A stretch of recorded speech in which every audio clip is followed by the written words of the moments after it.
Number 10. Michelangelo da Vinci. Located about an hour outside Venice, the small Italian town of Villa Marzana is home to around 1,200 people. It's also where you'll find two abandoned airplanes that once housed a restaurant called Michelangelo da Vinci.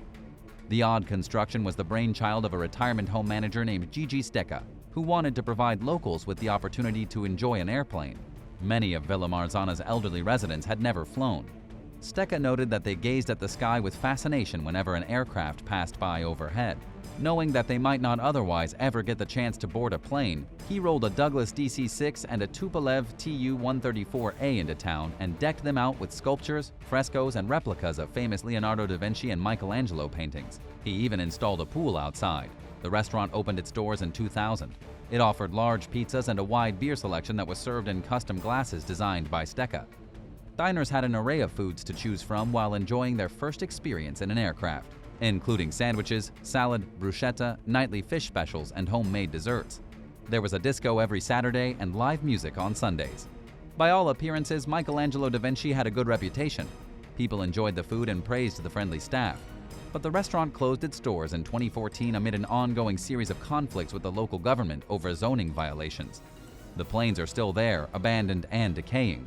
Instead of restaurant goers, the site attracts urban explorers who are curious to see the dust-covered and litter-strewn interior. Number 9. Ancient arrowheads. Martha McIntosh has spent the last 7 years patiently digging a garden in the backyard of her home in London, Ontario. While receiving some help from her daughter recently, she spotted an object she had seen before just a few years earlier, an ancient arrowhead. The two arrowheads McIntosh found in her garden may date back as far as 800 BC. That's according to archaeologist Christopher Ellis, who examined photos of the objects. One of the artifacts is a type commonly seen throughout southwestern Ontario.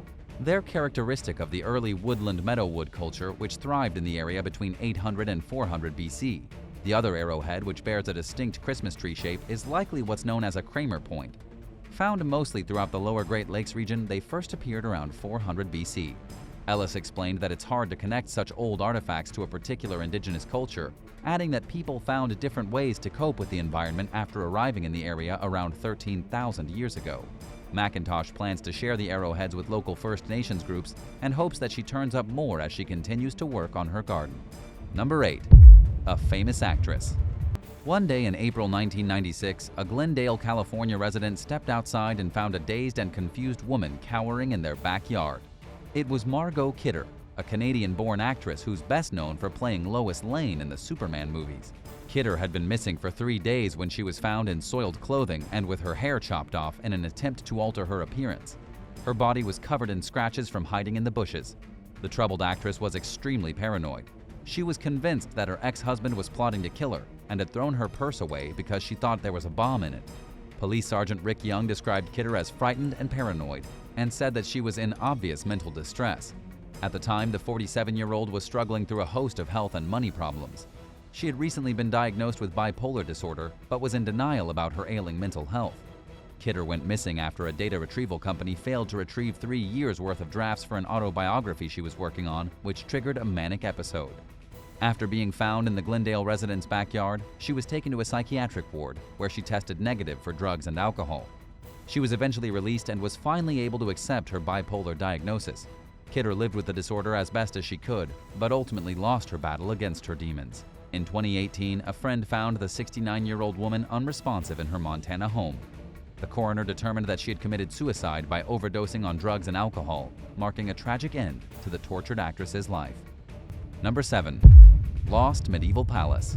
Earlier this year, 81-year-old Robert Pohl hired contractors to build a bungalow next to his home in the English town of Wivelescombe. He planned to move into the bungalow and sell his house, but construction was interrupted when the builders found the remains of wall foundations and floor buried in Mr. Pohl's yard.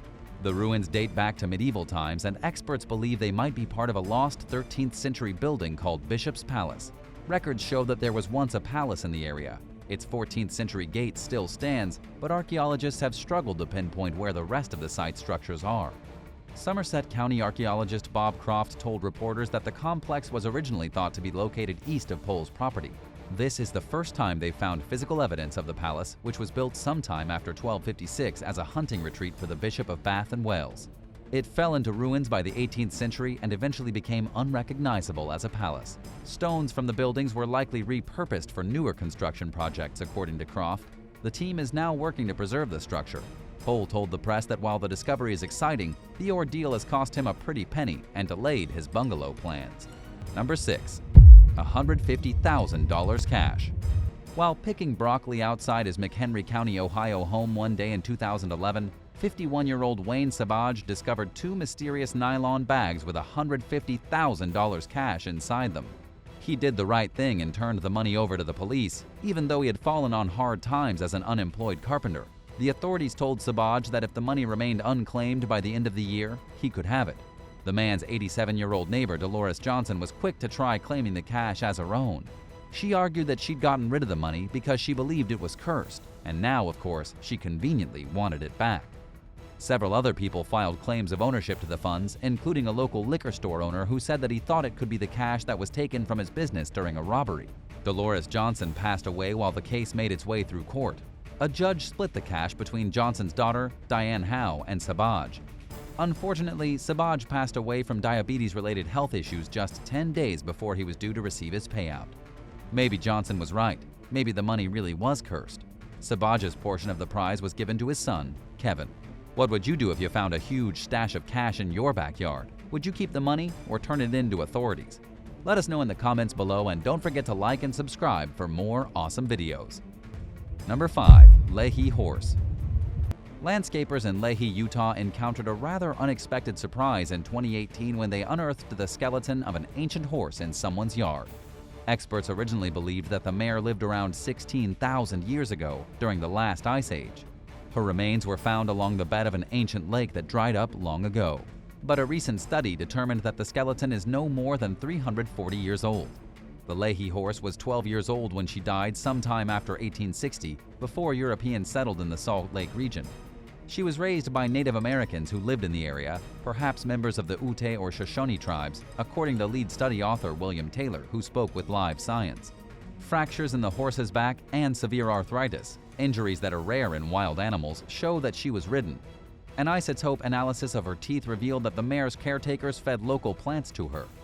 These findings further show that she didn't live during the Ice Age as originally thought, because horses in North America weren't domesticated at that time. Number 4. Stolen Ferrari. While digging in the mud outside of a Los Angeles home in 1978, a group of kids struck what looked and felt like the roof of a car. They flagged down a sheriff's deputy, and a digging team was summoned to the property. Soon enough, a metallic green Dyno 264 GTS Ferrari was being pulled up from the ground. The discovery made the front page of the LA Times, which reported that the car was in shockingly good condition. Other than a hole over the right taillight, there appeared to be no visible damage. Photos from the scene have circulated for decades as the case continues to fascinate people. The car's owner, Rosendo Cruz, had reported it stolen in 1974, 4 years before the police dug it up. But the case went cold from there as law enforcement struggled to figure out how and why it ended up buried in someone's yard. In 2012, Jalopnik writer Mike Spinelli contacted Dennis Carroll, one of the original detectives that worked the case. Carroll told Spinelli that a tipster had told investigators about the buried car's existence and whereabouts. To shield the informant's identity, detectives concocted the story about a group of unsuspecting children discovering the vehicle. It turns out that the car wasn't stolen. The tipster told law enforcement that Cruz had hired some guys to stage the crime so he could collect on the insurance. Police were unable to prove these claims, however, and Cruz was never charged with any crimes. The Ferrari was handed over to the insurance company that handled the original theft claim, and it was soon discovered that the car wasn't in as good of a condition as it seemed at first glance. In fact, it was in disastrous shape. The body was rusted out and the damage had spread to the leather seats because whoever buried the car forgot to roll up the windows first. A young mechanic bought the Ferrari at auction and restored it to perfect condition. Nobody knows what happened to it after that, but many believe that it's still out there somewhere, perhaps in the possession of a classic car enthusiast. Number 3. Buried Cemetery. Seattle is a relatively young city, so its archaeological record isn't as rich as it might be in a place like London, but artifacts do occasionally turn up. The Seattle Times recently reported that 2 or 3 buried headstones are found on homeowners' properties every year. Local resident Brian Vaughn first dug up a chunk of a headstone around 20 years ago while working in his garden. Over the years, more and more grave marker fragments turned up. Vaughn found out that they were used as fill for his yard. It didn't feel right to throw them away, but not knowing what else to do with the pieces, he used them as doorstops for his greenhouse and shed. State anthropologist Guy Tassa told CBC that the concrete fragments were from temporary grave markers that were used until a permanent headstone was put in place. He explained that it's still unusual that they were used as fill. Oddly, the names and details on the headstones don't match up with Washington's vital statistics records. It's possible that they contain spelling errors or the wrong birth or death date, which would explain why the names can't be connected with official documents. Vaughn's rototiller recently struck a complete headstone belonging to someone named Andrew Olson. He's not quite sure what to do with it, so it's sitting in his yard for now.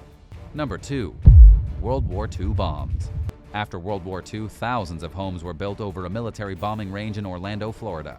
This was somehow done without someone realizing, or perhaps without caring, that the 12,000-acre, 4,800-hectare site was littered with unexploded bombs. The first explosive was discovered in 2007 near the running track at a local middle school. Since then, over 400 live bombs and rockets have been found on the school's property and in people's backyards and nearby housing developments. The Army Corps of Engineers launched a $10 million cleanup of the site. Using metal detectors, they combed through residents' yards, placing a red flag on the location of each hit. Despite the cleanup effort, there's still a chance that someone could stumble upon a live explosive. The project's leader, Mike Ornella, refused to guarantee that the area was safe, but he told CNN that chances are it's not a problem. Residents are understandably upset. They filed over a dozen class action lawsuits against the building companies, who they say should have known about the bombs. Some feel trapped in the neighborhood, like they'll never be able to sell their home and move elsewhere. Number 1. Treasure Hoard. Back in 1990, a metal detectorist from East Norfolk, England found an old coin in his backyard. He amassed 131 coins over the next 30 years, amounting to what might be the largest Anglo-Saxon gold hoard ever found. It's so big, it rivals the famed Sutton Hoo hoard, which has more gold but fewer coins. The collection consists mostly of Frankish coins called tremeces, dating back between 580 and 630 AD. There are also 9 larger Roman coins called solidi, which were worth 3 tremeces each, and some gold jewelry and pendants. The treasure gives experts an opportunity to learn more about 7th century trade in the region.